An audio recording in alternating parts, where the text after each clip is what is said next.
presentasi kelompok 2 dengan judul Perkecambahan biji.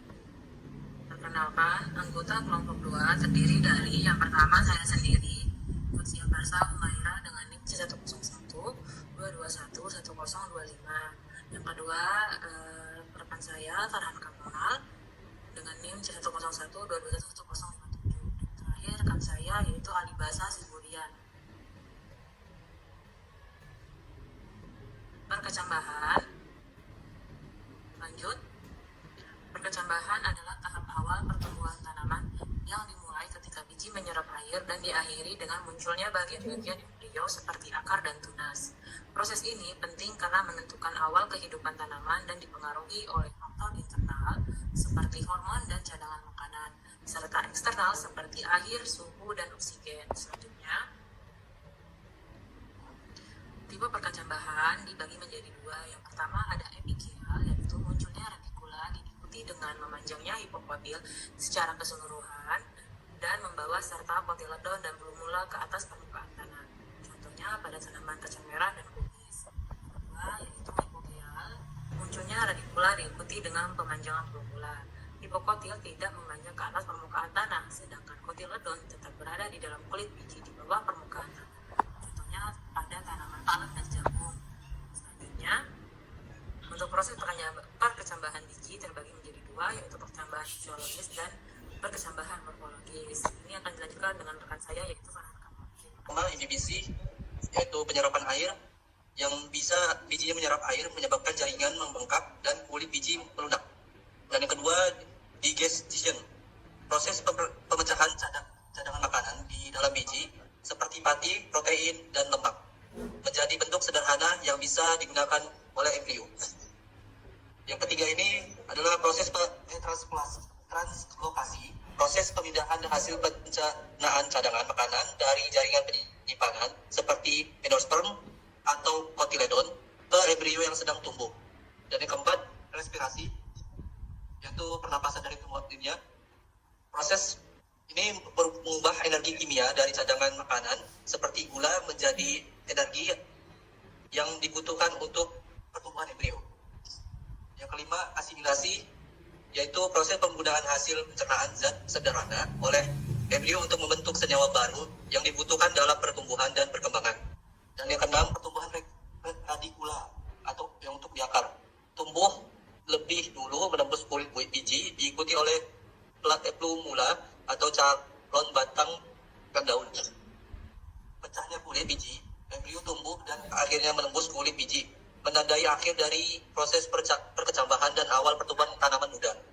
Selanjutnya, dan ini proses perkecambahan morfologinya. Perkecambahan secara morfologis adalah proses perubahan bentuk dan struktur biji menjadi kecambah atau sidi yang tampak secara fisik. Yang pertama, radikula, yaitu akar embrio. Tumbuh keluar lebih dahulu menembus kulit biji. Dan yang kedua, plumula atau tunas embrio. Mulai tumbuh ke atas, calon batang dan daun terbentuk. Yang ketiga itu kotiledon atau daun lembaga. Bisa muncul di atas tanah atau perkecambahan epilegial atau tetap di bawah tanah atau yaitu hipokial, tergantung jenis tumbuhannya. Dan yang keempat, kulit biji pecah dan lepas seiring pertumbuhan embrio. Jadi, secara morfologis, perkecambahan terlihat dari pertumbuhan akar, tunas, dan daunnya. Daun pertamanya, yang menandai awal kehidupan tanaman muda. Oke, selanjutnya akan dilanjutkan oleh rekan saya. Pengaruhi perkecambahan ada dua. Yang pertama, faktor internal, yaitu faktor genetik atau sifat dormansi biji dalam keadaan tidak aktif belum mau berkecambah. Masa dormansi biji dapat hilang dengan melakukan perlakuan khusus. Yang kedua, tingkat kemasakan berkaitan dengan cadangan makanan yang dimiliki. Setiap biji memiliki tingkat kemasakan yang berbeda, maka waktu berkecambah juga berbeda. Yang ketiga, ukuran benih. Benih yang berukuran besar mempunyai cadangan makanan yang lebih besar juga dibandingkan dengan yang kecil, terutama kandungan protein.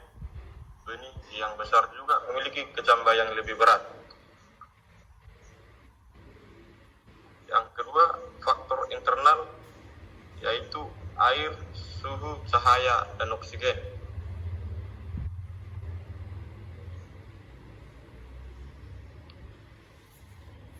Kriteria perkecambahan normal. Kriteria percambahan tumbuh secara normal meliputi 6 bagian. Yang pertama, radikula tumbuh dengan baik, akar primer muncul dan memanjang ke bawah. Yang kedua, pluma berkembang, tunas tumbuh ke atas dan mulai membentuk batang serta daun muda. Yang ketiga, pertumbuhan simetris, kecambah tumbuh lurus dengan seimbang tanpa kelainan bentuk. Dan yang keempat, warna sehat, biasanya hijau segar atau putih kekuningan, bukan coklat atau kehitaman. Yang kelima, respon terhadap lingkungan baik, tumbuh ke arah cahaya atau fototropisme, dan gravitasi atau geotropisme. Dan yang terakhir, tidak ada kerusakan atau busuk, bebas dari infeksi atau pembusukan akibat jamur dan bakteri. Jika semua kriteria ini terpenuhi, maka kecambah dianggap tumbuh normal dan sehat. Sekian dari presentasi kami kelompok 2.